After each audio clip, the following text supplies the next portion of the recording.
فرارسیدن نوروز باستانی را به ملت ایران شادباش می‌گویم و مثل همیشه برای همه شما در سالی که اکنون به فرخندگی آغاز می‌شود شادکامی و رفاه فراوان آرزو می‌کنم. خداوند بزرگ را سپاسگزارم که امسال نیز مانند سالهای گذشته در پرتو الطاف و عنایات کامله او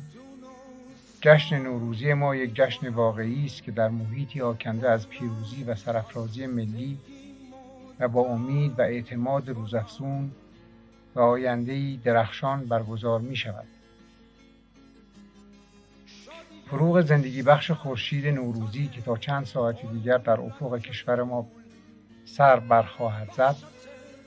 مظهر گویا از آینده‌ای است که به خواست پروردگار در انتظار ماست.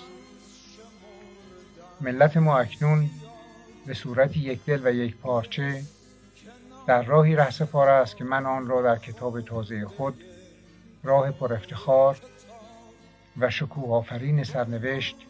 به جانب دوران زرین تمدن بزرگ نامیدم